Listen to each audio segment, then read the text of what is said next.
At some point, we're gonna run out of living room. So how can we use celestial circular innovation to put humanity's lack of real estate in the rearview mirror?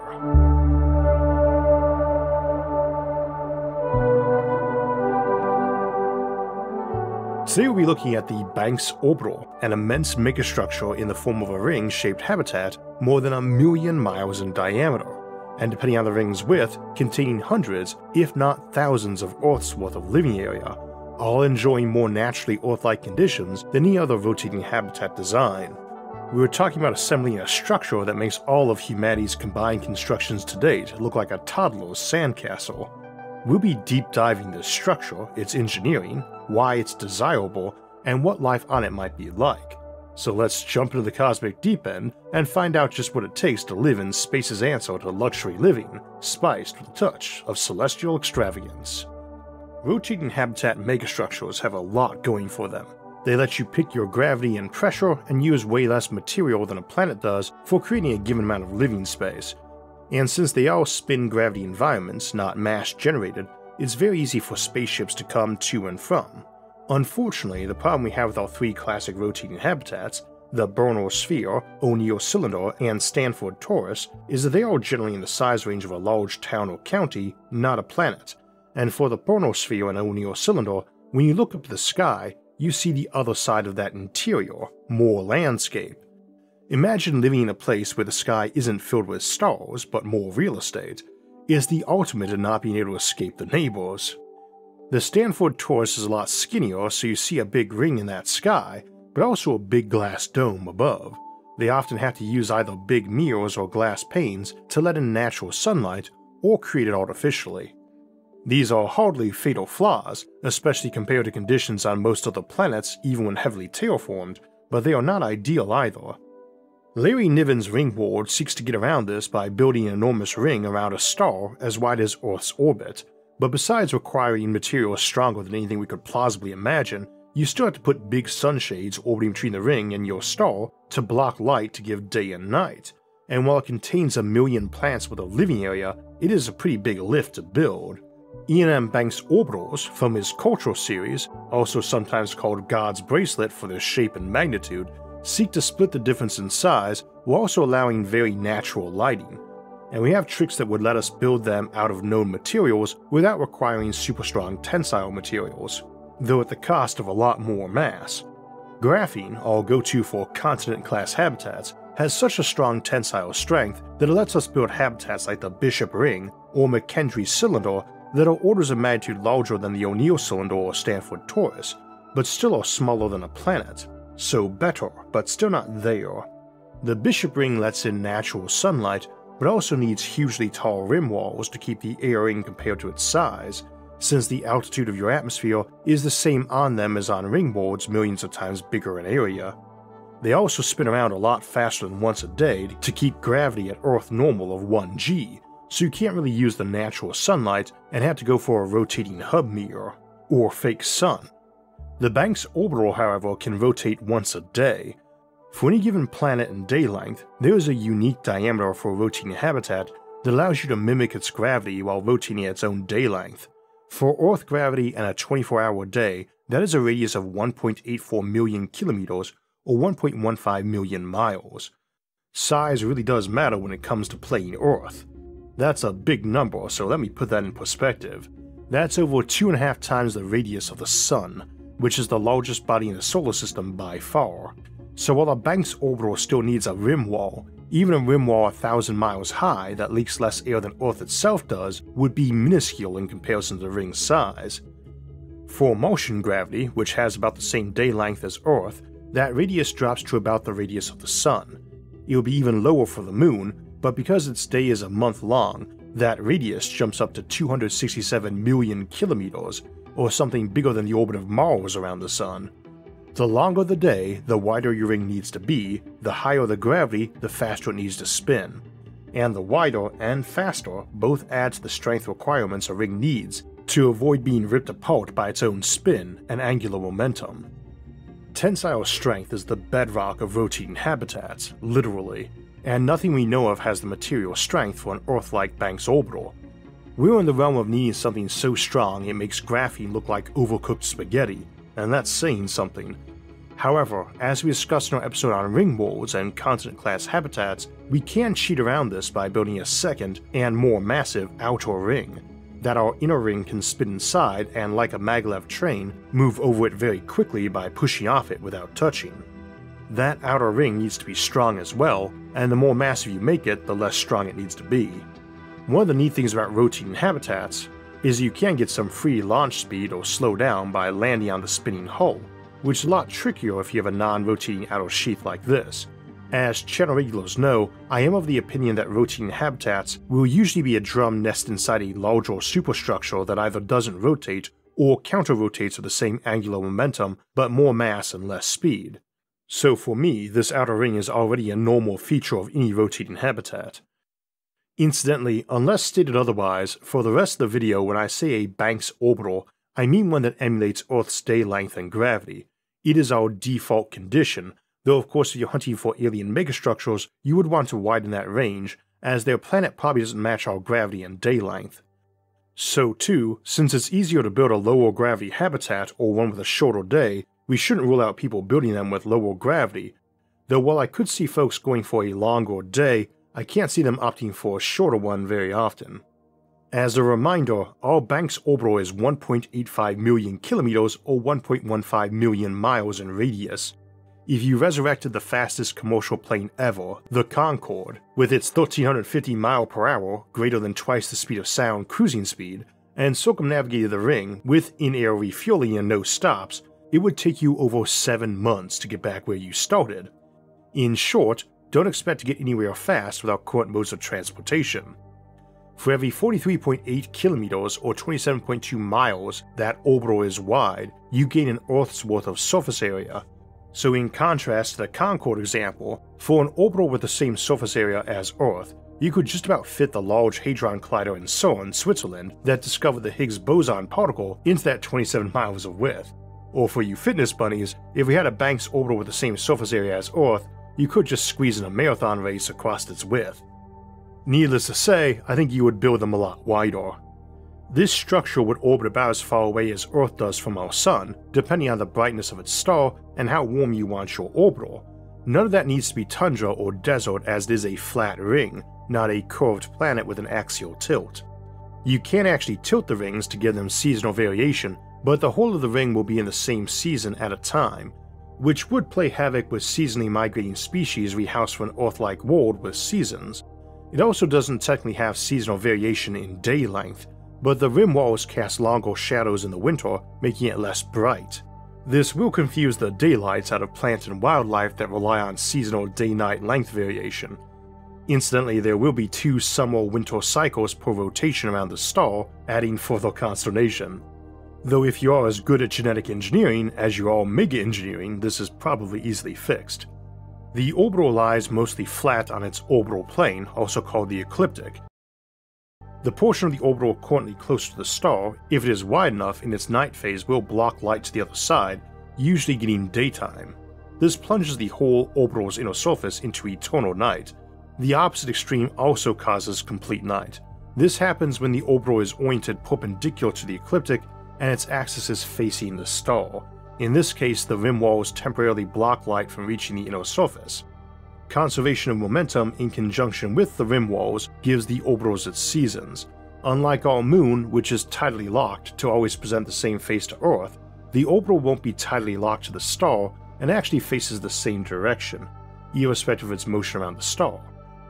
We have an analog of this behavior in our very own solar system. The planets rotate about their axes roughly perpendicular to the ecliptic plane, though like most families, there is one individual that doesn't follow the norm. And with planets, Uranus is our black sheep. It's actually cocked to have its axis lie almost on the ecliptic plane and isn't tidally locked to the Sun. If we track the orbit of Uranus and imagine a ring spinning there instead of a planet, you can imagine how the seasons would play out by how the star's light hits the ring's inner surface and how the rim walls would block some of that light, casting shadow when the ring's axis gets closer to pointing directly at the star. If you were standing on the inner surface of the orbital, the star would rise on one side of the orbital half the year and rise on the opposite side for the other half of the year, Much like any extreme northern or southern latitudes on Earth during the coldest months, the star at midday wouldn't be directly overhead and would hug the rim walls, the walls casting longer shadows over the inner surface landscape and not permitting them to heat up as much compared to when the star reaches zenith in the summer. How much the ring is tilted controls how severe this is. So while the orbital uses natural sunlight, has the same day-night cycle, gravity, atmosphere, and can be given seasons, it shouldn't be thought of as perfectly matching the conditions on Earth.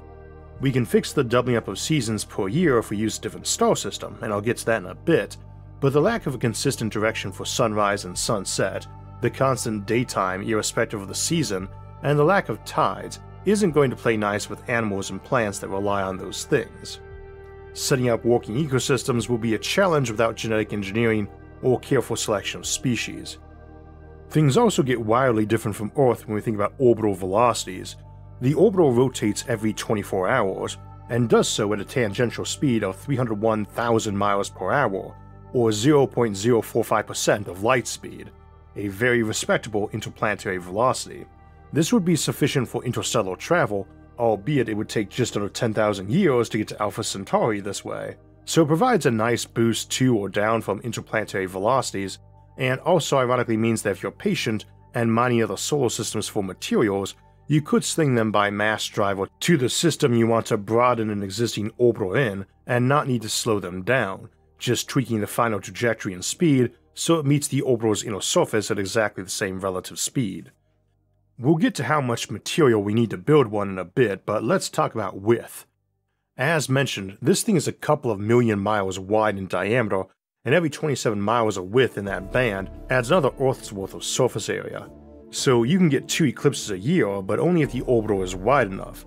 Imagine having your day interrupted by a scheduled mini eclipse, courtesy of your local orbital configuration. It's the new daylight saving time. You need an orbital in the order of 800 Earths worth of surface area to actually get a full eclipse. That's a band 35,000 kilometers or 22,000 miles wide for the specific case of our Sun and our orbital distance. So one this wide does have to be tilted to get sunlight too, and you might use minimal tilting and wide bands to moderate light if you really wanted a 365-day year, but that would be a bit closer to the local star than comfortable in terms of lighting.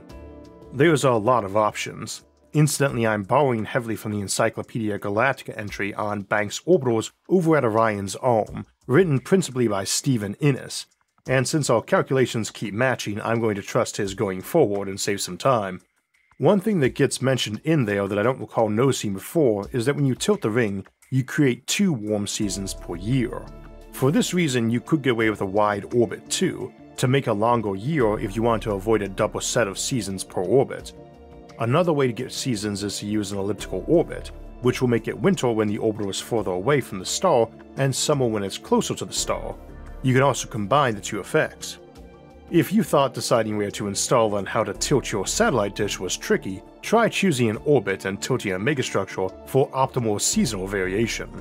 If the season variation is too quick for your preferences, a slightly brighter star than our G2 yellow sun might be preferable, such as a G1 or G0, or even an F8 or F9, as these are only a touch more massive than our sun, but a good deal brighter, so their habitable zone distance has a longer year, and again the lack of spherical curvature on these rings, like planets have, mean they are going to be warmer overall than planets at the same distance. You can also still use shades or mirrors to enhance or decrease or modify the brightness and spectrum of the native star, but while a Banks orbital is quite massive, it still isn't really going to have proper Lagrange points like a planet does, so your shade or lens or mirror needs to be a Lagite to keep up good pacing with the ring's own orbit around that star. You could use a similar trick to give it a moon if you wanted, but that ring is still rather bright at nighttime, as we'll get to in a bit, along with mass. See our Statites and Lagites episode for more discussion of that. As a general point, the habitable zone and year length of any star is based on its brightness and mass, but brightness rises at a bit over the cube of mass, while orbital period drops with the inverse square root of mass, so habitable planets around red dwarfs have periods of weeks or months, while big giant stars can have habitable zone periods of centuries. That is for main sequence stars. I should also note that a subgiant star on its way to red giant is brighter for the same mass, and thus might also be popular places to stick such rings. The timeline for subgiant phases for stars like ours tends to be on an order of 1 billion years, so you can easily migrate or increase your sun shields as it slowly brightens. Those L1 sun altering effects are not altering that star to look unlike a normal sun, even ignoring that we do not look at the sun directly, which appears quite white if you do, not yellow. You would not really see a swarm of satellites there altering the content of the light coming through. And of course, if you can build things, you can also migrate them. Should you decide your star is nearing its end, nothing stops you from artificially lighting one of these for a trip, and you could build your engine on the back side to serve as your fake sun for the trip, flipping it around for the slowdown. Should your star start showing its age, just pack up your several trillion square kilometers of living space and move. It's just like moving a house, but with a slightly bigger van. Of course, they take a lot of energy to move, and we should discuss mass. We usually hold that at a bare minimum, you need 1 meter of thickness under you, or at least 1 ton of material for every square meter of artificial land under your feet, and many would prefer something closer to 1 kilometer of landscape and hull under you at more than 1,000 times that mass. For Earth, that ratio is several thousand kilometers and about 12 million tons per square meter. That means your mass per unit of living area for roaching habitats is normally anywhere from 10 million times as good as Earth to maybe 10,000 times.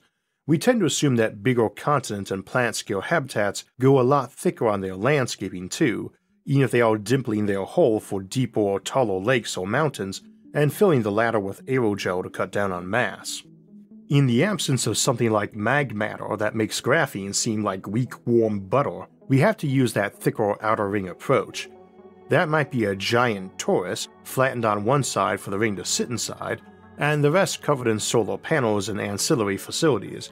It might just be full of compressed hydrogen and helium gas too, like a donut-shaped brown dwarf, given their abundance and limited usefulness for construction. If you have a fusion economy that can actually use hydrogen or helium as your fuels, then it's a good way to store your reserves, and if not, if you can't do better than deuterium fusion, then it gives us something useful to do with that material. If we just for the moment imagine disassembling Jupiter to make such a ring from, and one of about 1,000 Earth's worth of living area, you should have no problem getting all the material from Jupiter's core to build a mile-deep landscape, and still have tons left over for that outer ring. Disassembling Jupiter from material might just upset a few folks, but think of the real estate opportunities. Always look on the bright side of planetary destruction. Of course, for some of us, planetary destruction is the bright side too. Indeed, you should have enough material for several of these killer Earth-scale Banks orbitals, and you can always import from other star systems with less desirable locations or spectrums, if you need more material or want to leave Jupiter alone for sentimental reasons. A solar system like ours should have the raw materials for a couple hundred of them in this size range, or 1,000 the smaller variety of just 200 Earth's worth that is referenced in Banks' novels discussing orbitals, and that's before resource extraction options like star lifting or importing matter from neighboring systems with less desirable stars. Field trips in a Banks orbital will be epic. Today's lesson, orbital mechanics, followed by a practical demonstration. Tomorrow, how not to get lost on a megastructure. Essential survival skills. You could in fact set these up like chain links, with each habitat on the same orbit of its sun, having a neighbor spinning through its middle with its seasonal angle cocked in the opposite direction. Usually when I refer to chain link worlds, I'm talking hoop worlds, donut-shaped artificial planets that are full of mass for gravity, but this is probably the easier version. Now I said temperature is the same everywhere, but that's not quite true and doesn't imply similar weather either. As an example, my home is at 42 degrees latitude and is in the northeast corner of Ohio, and is the same latitude as Rome in Italy. My area has only slightly more mild winters than Buffalo, New York, my home away from home, which is at 43 degrees and legendary for its snowy winters. Paris, France is way further north, 48 degrees, more than most of Canada's population, and London almost 52 degrees. Your landscape controls your weather and temperature a lot, and we can build those as we please on such artificial worlds. But not every place gets a 12-hour day all year either. Those rim walls are enormous structures hundreds of miles high, potentially even 1,000. We usually imagine stylizing them as impossibly tall mountains, and on smaller habitats they would even have significantly lower gravity as you got higher. But on a Banks orbital, even a 1,000-mile high wall is tiny compared to the radius under rotation, so gravity would barely diminish. In theory, they could be made of a clear material, but given the necessary thickness, I think even something translucent would be dubious. Indeed, you'd likely nest the ring and its entire rim wall in your outer torus for added protection, and that means you have shorter days near the rims. How much this affects the habitat as a whole depends on the width of your bracelet or axial length. Again, every 44 kilometers or 27 miles of this axial length is giving you another Earth of living area. But half your time, your area near a rim wall is under partial shadow, and how much just depends on the rim wall height and your tilt. If your habitat is much wider than your rim walls are tall, the effect is fairly minimal outside those areas, and the same if your axial tilt of the ecliptic is fairly minimal. The sharper the tilt, the more seasonal habitation habitat-wide, and the more shadow by that rim wall, and this will also help drive weather, especially as you might decide you don't want a flat ring, but one with a little curvature, either bowing up in the middle or down in the middle. Up in the middle means water will tend to drain toward the rim walls, down toward the middle, and you could get away with shorter rim walls if you had enough drop toward the center. Any mountain ranges you place throughout the habitat are going to locally cool things too, and these can help drive weather and break up storms, but there is no Coriolis effect and major temperature gradients driving the more vicious cyclonic weather we see on Earth, let alone places like Jupiter, which is much more massive than one of these rings but considerably smaller, though the axial tilt can allow some monsoon-like effects. You can also place them on a more elliptical orbit rather than something circular, so you can get your twice-a-year season from the tilt overlapping with your high eccentricity season caused by getting further and closer from the Sun, with a summer effect when it's closest or at perihelion. In this way, you get a high summer effect by timing one of the two axial summers with the perihelion summer, and your aphelion winter would be the same time as your other summer, making it a lot more mild, or even still wintry if you're using a rather eccentric elliptical orbit. In the absence of a moon of real mass, which would probably be a pain in the neck, you do not get lunar tides. We're missing out on those romantic moonlight nights and werewolf stories, but on the bright side, no high tide means no unexpected swimming sessions. If you want a moon, you could fake one with Ligites or orbit some hollow moon around the Banks orbital, though I would not trust that moon option unless you were using the supermassive outer sheath secondary ring to add a lot of mass. You do still get solar tides though, and pretty impressive ones, as you are getting 2 million miles or 3 million kilometers closer and further from your Sun every day as that bracelet spins. That's a 2% change in distance for any given spot of that ring relative to its Sun every day, or a 4% change in its gravity on you, and that would parallel ocean tides here on Earth, though you might want to use smaller basins akin to seas or Great Lakes, which would reduce that. Those near dimmer stars will have worse tides, and those on eccentric orbits will have tides varying over the year as they get closer and further from the Sun. Now, the one thing you probably don't have on these is a moon, and that's because they are wider than all moons' orbit, and unlike a sphere, a big ring is not exactly ideal for orbiting around stably. Again, you could fake one with a Ligite, and would appear exactly like our own moon if you liked. But that ring is quite bright at nighttime too. Our moon, when full, has a solid angle of about 65 microsteradians, about the same as our Sun has, and the Earth from the moon is about 14 times bigger, at 880 microsteradians, and would be about 14 times brighter in the sky on the moon than the moon is here, adjusted for different albedo or reflectivity. A Banks orbital is further away, so that a given moon or Earth-sized object would be reflecting on a 24th as much moonlight, or ring light, on its night side when getting Sun, but that still means even a relatively thin ring of only a handful of Earth's living area is much brighter than our full moon, like some big bridge across the sky. Who needs constellations when you got the ultimate nightlight? And very visible with its land masses too. To the naked eye, with 2 layers of atmosphere on the way, it probably looks like a blue, green, and white smear, but even simple binoculars will let you identify bigger seas and land masses readily enough, especially directly overhead where light passes through the least air both ways. you might be able to make out seas and continents with the naked eye too.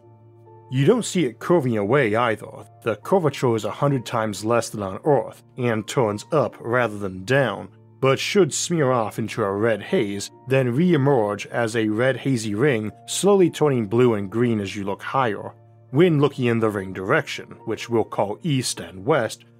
North and south are toward the rim walls, and by default we assume this is flat, other than landscaping changes, but I do think you would put a slope in to make the middle or equator slightly lower, which would result in a thin ocean belt around the whole ring, sort of like we discussed in Topopolis, the Eternal River, in our February Nebula exclusive.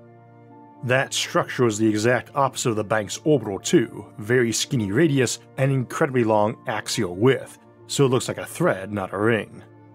Don't think of the ring as being ruinously bright either. Folks tend to forget our eyeballs are logarithmic. The sun at noon is 400,000 times brighter than the full moon, so even a wider ring that might be 1,000 times brighter than the full moon is still darker than twilight or very overcast days. You do have options for handling that too, like having a nested ring inside made of panels that flipped out of the way for sunlight, turning perpendicular, but then rotated in to block ring light at night. I personally don't think you'd bother, given it wouldn't be as bright as many suburbs at nighttime, much less cities, but you might.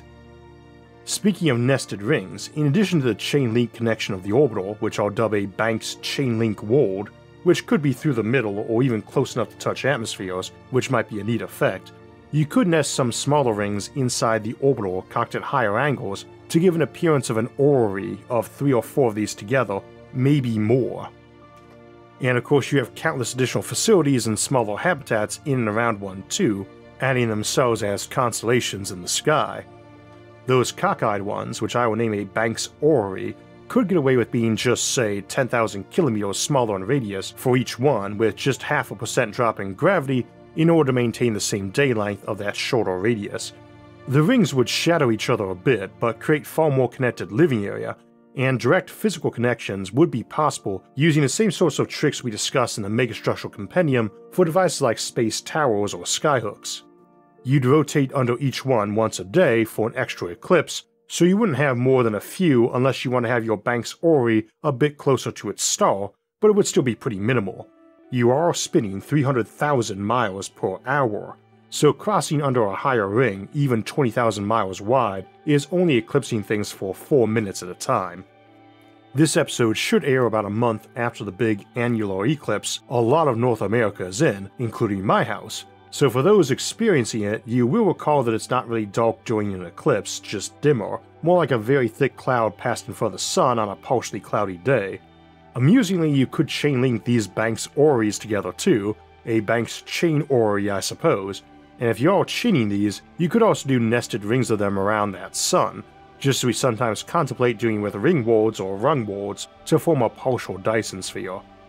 There are some fascinating variations of these structures over at Orion's Arm and some short stories and fiction set there. Orion's Arm is a shared open-source hard sci-fi setting, and its Encyclopedia Galactica has always been a favorite resource of mine long before I started the channel, and many articles also cite me or were contributed to by me, so odds are if you like the show you'll enjoy that site. The same goes for Iain M. Banks' Excellent Culture series, which is generally pretty upbeat and optimistic, and where the Banks orbital is just one of several giant megastructures we get to explore, and Banks was a great storyteller.